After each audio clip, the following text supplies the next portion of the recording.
나이가 들게 되면은 소화 흡수가 좀 이렇게 떨어지게 되고요. 그래서 당연히 또 체중과 또 근육이 이제 감소하기 때문에 20대하고 똑같은 그 단백질 섭취를 해도 그 근육이 이렇게 생기기가 좀 쉽지 않습니다. 그냥 그렇다 그러면 어떻게 단백질을 이렇게 건강하게 체중도 조절하면서 이렇게 그 건강도 해치지 않고 먹을 수 있을까? 바로 단백질 섭취를 충분히 하는 게 답입니다.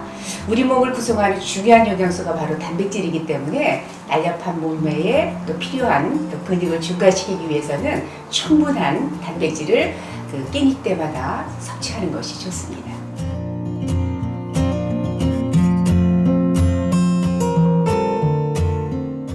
시니어들 하면은 그 소화 기능이 좀 떨어지기 때문에 그 부드러운 식감을 줄 수 있는 조리법을 이제 요구를 하고 있습니다. 이제 실제 레스토랑에서도 그 부드러운 음식을 좀 조리해 달라는 고객의 요구가 또 이제 늘고 있고요. 그래서 이제 낮은 온도에서 오랜 시간 이렇게 익혀서 부드럽게 해주는 그런 육류 요리라고 해서 이제 수비드 조리법이 요즘 이제 유행을 하고 있는데요.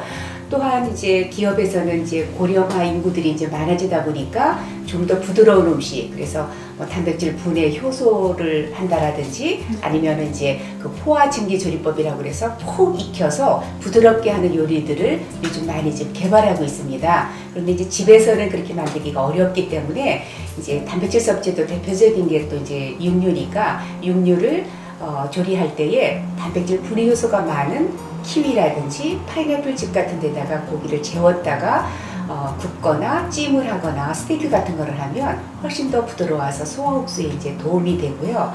또 이렇게 소화 기능이 떨어지다 보니까 우리가 조리할 때에 써는 것도 보통 사람들보다는 조금 더 좀 이렇게 잘게 썬다라든지 또 재료를 좀 푹 익혀준다라든지 그렇게 조리하는 것이 시니어들한테는 도움이 되는 음식 조리법입니다.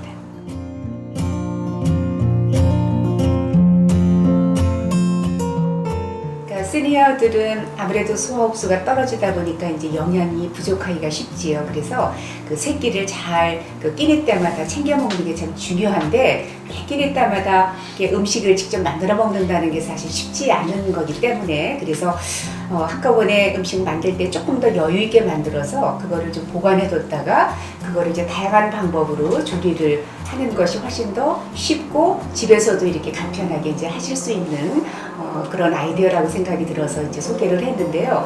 예를 들자면 육수 같은 것도 한꺼번에 많은 양을 끓여서 한 번 먹을 만큼씩만 이렇게 소포장해서 좀 보관했다가 하면 훨씬 더 국물 요리를 또 쉽게 하실 수가 있고요. 또 불고기 같은 경우도 조금 더 여유 있게 만들어서 한 번은 불고기로 해서 쌈 싸서 드시고 또 그 불고기를 가지고 뭐 덮밥이나 비빔밥 그리고 뭐 전골 같은 거로도 이제 활용할 수 있기 때문에 그렇게 조금 더 여유 있게 하시는 게 참 좋을 것 같습니다. 달걀 같은 경우도 반숙을 해서 아침 식사로도 쓰지만 또 반숙에다가 버섯 채소 같은 걸 좀 곁들여서 또 이렇게 덮밥이나 비빔밥으로도 또 활용을 하면 한 끼 식사를 또 이제 하실 수가 있기 때문에 단백질 섭취를 하되 그 단백질 그 조리법을 조금 더 여유 있게 만들어서 활용하는 것이 또 좋을 것 같습니다.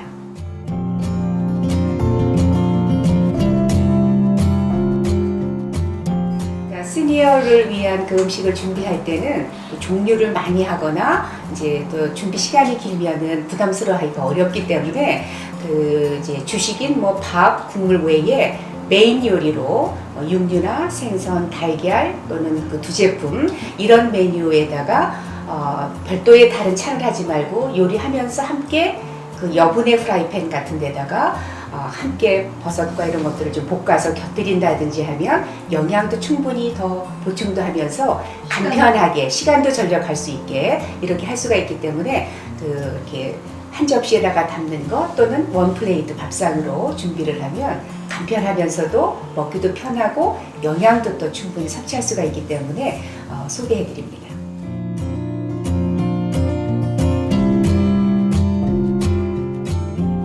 네, 시니어를 위한 식사를 준비할 때는요, 단백질 섭취가 중요하기 때문에 육류나 생선, 달걀, 콩 제품들을 끼니 때마다 꼭 드시는 것을 권장을 하고요. 또 두 번째는 그 소화 흡수가 돼야 우리가 영양을 섭취할 수 있는 거기 때문에 조리할 때에 푹 삶는다든지 또는 그 과일즙에 또 이렇게 고기를 연하게 해서 연화를 시킨다든지 잘게 썬다든지 그렇게 조리하는 거가 중요하고요. 무엇보다도 꼭꼭 씹어서 드시는 것이 소화흡수에 도움이 되니까 잊지 않으시기 바랍니다. 세 번째는요. 과일, 채소, 버섯 또는 콩 그리고 해조류, 견과류 이런 것들을 우리가 식사 때마다 단백질과 곁들여서 함께 또 드셔야 또 영양의 균형을 맞출 수가 있으니까 그런 이제 식물성 식품들도 함께 곁들여서 드시면 좋을 것 같습니다. 이렇게 나이가 들다 보면은 우리가 식사하는 데에 단백질과 지방 같은 거는 좀 이렇게 적게 섭취하게 되고 탄수화물은 우리가 탄수화물 과잉이라고 얘기할 정도로 섭취를 많이 하기 때문에 그 탄수화물의 주된 영양이 되는 음식으로 밥이라든지 또는 설탕이라든지 밀가루라든지 이렇게 탄수화물이 많이 들어져 있는 식품을 되도록이면 적게 섭취하는 것을 권해드리고요. 마지막으로는 우리가 인스턴트나 가공식품 같은 거 이렇게 편리만 이렇게 추구해서 드시는 것보다는 이 책에서 소개했듯이 간편하면서도 또 부담 없이 만들 수 있고 소화흡수도 잘 되고 영양도 좋은 또 이런 시니어 음식들을 좀 힘들지만 집에서도 이렇게 자주 해서 드시는 것이 또 건강을 지키는 데는 지름길이라고 생각이 듭니다.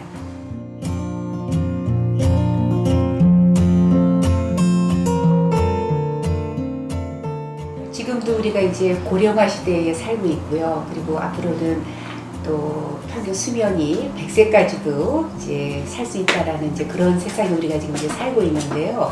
2022년이 되면 65세의 인구가 20%를 넘어서 초고령화 시대를 이제 바로 우리가 앞두고 있기 때문에 오래 사는 것이 중요한 게 아니라 건강하게 이제 오래 사는 것이 무엇보다도 이제 중요하기 때문에 건강 유지를 위해서는 먹거리가 참 중요하다라는 생각이 저는 듭니다. 그래서 만들기에도 간편하고 또 맛도 있고 그리고 또 소화흡수가 또 잘 되는 이런 시니어 음식을 정말 이렇게 열심히 준비를 해서 책을 이제 내게 됐는데요.